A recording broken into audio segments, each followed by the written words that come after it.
자, 국민의당이 다른 당과의 통합 문제를 두고 내홍 조짐을 보이고 있습니다. 먼저 당내 상황에 대한 박지원 전 대표의 목소리를 직접 들어보겠습니다.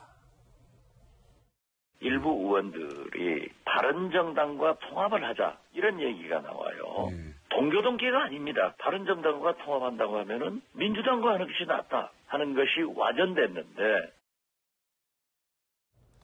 자, 원래 바른정당과의 통합 얘기는 대선 이전부터 계속 나오고는 있었고요. 그런데 민주당과의 통합 다시 얘기, 그러니까 바른정당파와 민주당파 이렇게 두 개로 갈라진 겁니까, 내부가? 대선 직후 바로 주승용 전 원내대표가 바른정당과의 통합을 공식적으로 발표를 해버렸죠. 네. 그러니까 통합을 논의해야 된다라는 식으로. 그래서 당시 주호영 바른정당 원내대표가 과연 이게 뭔가 그러고 주승용 전 대표 회동을 하게 되고 그래서 네. 굉장히 뭔가 이루어질 것처럼 이런 분위기가 있었습니다. 그러니까 바로 동교동계, 그러니까 예전 이제 김대중 대통령을 따랐던 호남의 중심축이죠. 네. 거기서 바로 반발을 합니다. 그 이유는 딱 하나입니다, 사실은. 바른정당의 유승민 후보가 대선 기간 동안 여러 차례 햇볕 정책을 비판했습니다. 네. 안철수 후보한테도 햇볕 정책의 공이 뭐냐. 네. 과는 알겠는데 공이 도대체 뭐냐라고 여러 차례 지적을 하고 비판을 했는데 결국 동교동계 입장에서는 햇볕 정책을 부정하는 세력과 햇볕 정책을 반대하는 정당과 합당을 한다. 도저히 용납이 안 되겠죠. 따라서 동교동계에서는 차라리 그럴 바에는 민주당으로 다시 합당을 하자. 네. 이런 얘기가 나오고 있는 겁니다.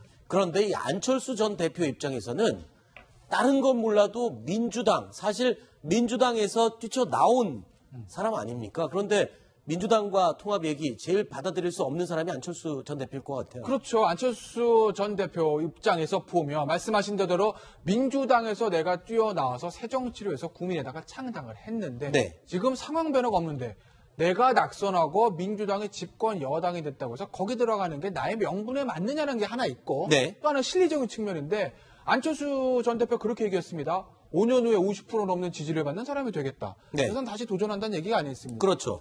지금 이 소수파를 이끌고 민주당과 통합해서 거기 들어가서 차기로 나올 것으로 예상되는 안희정 지사라든지 이재명 시장과 붙어서 5년 후에 민주당 후보를 차지할 수 있겠느냐 네. 라는 실리적인 측면을 생각해보면 답이 안 나온다는 거죠. 네. 그래서 이제 국민의당의 재선위원이 저렇게 얘기하신 것 같은데 네. 누굴까요?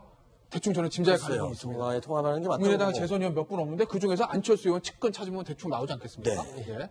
장기적으로 바른정당과의 통합을 하는 게 맞다고 보고 민주당과 통합하는 사람은 단호히 배격하겠다. 저게 이제 호남이 아닌 안철수 의원의 어떤 측근 의원들, 친안파의 생각은 저런 것이죠. 차라리 바른정당과 통합을 해서 중도에서 세를 불리는 게 안철수 전 대표의 차기를 위한 행보에는 훨씬 도움이 된다고 보는 겁니다.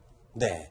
자, 이쯤 되면은 안철수 전 대표 입장에서는 당의 중심을 좀 내가 들어가서 빨리 잡아야겠다. 이런 생각을 하지 않을 수가 없을 것 같습니다. 자, 그래서 대선을 준비하고 있는 듯한 안철수 전 대표, 그럼 당권 도전에 나설 가능성도 있어 보이는데 어떻습니까? 예, 문병호 전 최고위원이 이런 얘기를 했죠. 안철수 대표가 일선에 복귀해서 중심을 잡고 다시 역할을 해야 된다. 따라서 전당대회에 출마를 검토할 수도 있다. 이런 얘기를 했는데 사실 고민이 되게 많을 것 같습니다. 왜냐하면 지금 물론 자유한국당에서도 홍준표 전 이제 대선 후보가 당권 도전 의사를 사실상 밝혔기 때문에 안철수 전 후보라고 해서 나오지 못하라는 법은 없지만 지금까지 많은 대선 후보들의 전철이라는 게 대선에서 패배하고 나면 사실은 다음 바로 당권에 도전하기보다는 다시 이제 어떤 겸허하게 좀 성숙하는 과정, 그러니까 다시 자기 정치의 가치와 비전을 재정립하는 과정들을 거쳤기 때문에 안철수 전 대표가 바로 다시 당권을 도전에 나서면 과연 호남 쪽 의원들이 어떤 반응을 보일지 좀 의문이 듭니다. 네. 이게 국민의당 내부는 안철수 이제 대통령 후보였던 안철수 전 대표하고 그다음에 호남 지역의 대부분의 현역 의원들하고 서로 상호 모순 관계라고 볼 수가 있거든요. 네.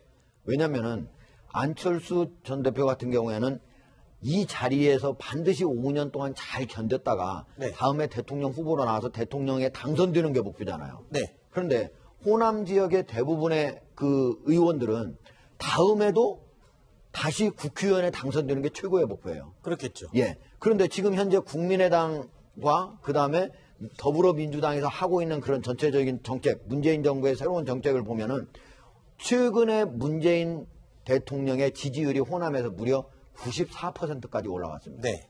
그리고 그 전에 대통령 선거에서는 안철수 후보하고 문재인 후보하고 사이의 지지율 차가 63대 20% 초반 이 정도였거든요. 그렇기 때문에 지금 이런 상태로서는 일반 국민의당 의원들은 안철수 전 후보, 전 대표를 등에 업고는 도저히 다음 선거에서 이기기 어렵다고 보는 거예요. 그러니까 네. 더불어민주당으로 오히려 가자 하는 거고, 안 대표 같은 경우에는 바른정당하고 합체하면 호남정당이 전국정당으로 확대되는 거다 이렇게 보는 거죠. 네. 자, 안철수 대표, 이 부산시당 관계자들 만난 자리에서요, 이 지지층들이 벌써부터 모여들고 있다라면서 자신감을 보이기도 했습니다. 이런 말을 했어요. 들어보시겠습니다. 정말 분하고 억울한 마음에 대선 전이 아니고 대선이 끝났는데 굉장히 급속도로 빠르게 모이고 있고, 이분들을 정말로 잘 조직하면 제2의 노사모 수준의 그런 굉장히 튼튼한 지지층이 될 것 같습니다.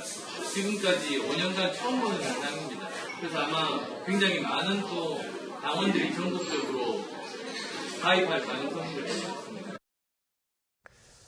자, 이제 또 다른 야당 얘기를 해볼까요? 자유한국당, 지금 친박 세력과 홍준표 전 지사와 이 당권 다툼을 놓고 신경전이 벌어지고 있습니다. 그런데 친박 쪽에서는 지금 홍준표 전 지사를 대항할 사람들로 외부 인사를 영입할 준비를 하고 있더라고요. 예, 어떤 사람이 그런 얘기가 나옵니다. 일단 친박 입장에서 봤을 때 홍준표 전 후보가 나온다. 그러면 그 상대를 대적할 이제 친박 후보를 내야 되는데, 친박이 전면으로 나서기는 워낙 또 여론들 좀 안 좋고 네. 친박에 대한 부정적인 시각들이 있으니 외부 인사를 영입해서 우리의 대리인은 내놓겠다, 뭐 이런 얘기들 나오는데, 거론되는 사람이 역시 황교안 전 총리요. 네. 황교안 전 친박에서 대선 후보 얘기도 나오지 않았습니까? 황교안 전 총리도 있고, 그리고 김황식 전 총리 얘기도 있고요. 그리고 이번 지난 박근혜 정부에서 총리의 물망에 좀 올랐던 김병준 예전 노무현 청와대 정책실장 얘기도 나오는데, 그런데 참 이 멤버들을 보면요, 자유한국당에 심각한 고민이 묻어 있다라고 네. 저는 봅니다. 왜냐하면 사실 외국의 사례들 이렇게 보면요, 보수 정당의 선거에서 패배한 다음에 항상 지도부의 세대 교체가 있어요. 네. 영국 보수당도 그랬습니다. 네. 토니 블레어부터 고든 브라운까지 이 노동당의 정권 뺏긴 다음에 그 다음에 나온 사람이 그 당시 아마 제게 38인 것 같은데 네. 데이비드 캐머런이에요. 네. 총리 됐습니다. 미국 공화당 마찬가지입니다. 오바마한테 지고 나서 폴 라이언이 떴습니다. 그렇게 젊은 사람들을 세대의 교체해가면서 변화를 이끌어 가는데, 그런데 자유한국당 이번에 뭐 당권 주자들로 나오는 분들 보면 다 올드한 옛 인물이거든요. 네. 뭔가 자유한국당도 리더십 교차가 있지 않으면 네. 글쎄요, 저는 자유한국당 미래가 어떻게 될지 참 네. 안타깝습니다. 자, 그리고 유승민 의원과의 불화설을 뒤로하고 일본에 갔다가 돌아온 김무성 전 대표. 자, 이 공항에서 노룩 패스. 사실은 어제 저희 뉴스탑10에서 제일 먼저 이 화면을 공개를 했다가 오늘 하루 종일 언론에 이 관심을 받았습니다. 인터넷에서 근데 이게요, 해외 인터넷 커뮤니티에서 엄청난 조회수를 보이면서 글들이 막 쏟아지고 있다고요? 그렇습니다. 대체적으로 제목은 한국 정치인의 허세 이렇게 영문으로 이제 번역이 돼서 네. 제목을 달아서 저런 영상이나 사진이 올라가고 있는데요. 그 뭐 미국의 최대의 유머 사이트에도 소개가 됐고 뭐 댓글도 뭐 수천 개가 달릴 정도로 해외에서도 큰 관심을 보이고 있다고 합니다. 어제 이 자리에서도 저 장면을 계속 소개를 시켜드리면서 좀 재미있는 영상 정도로 말씀을 드렸었는데 처음에 저희가 소개할 땐 그랬었죠. 그런데 뭐 김무성 전 대표를 싫어하는 사람들이 좀 많이 많아서 그런지 네. 굉장히 비판적인 아주 강한 논조로 비판하는 기사들도 지금 쏟아지고 있는 중입니다. 네. 알겠습니다. 다시 한번 말씀드리면 어제 저희가 처음에 소개할 때는 굉장히 화기애애한 분위기에서 공항에서 나오는 모습이 참 재미있다. 이 정도로 소개를 했었는데 이재명 차장 약간 설명은 필요할 것 같습니다. 네. 그러니까 김무성 전 대표 얘기는 지금 이제 많은 비판의 핵심은 이건 아니겠습니까? 즉 갑질의 대마왕이다 시키기 위해서 굉장히 권위적인 모습을 보였다.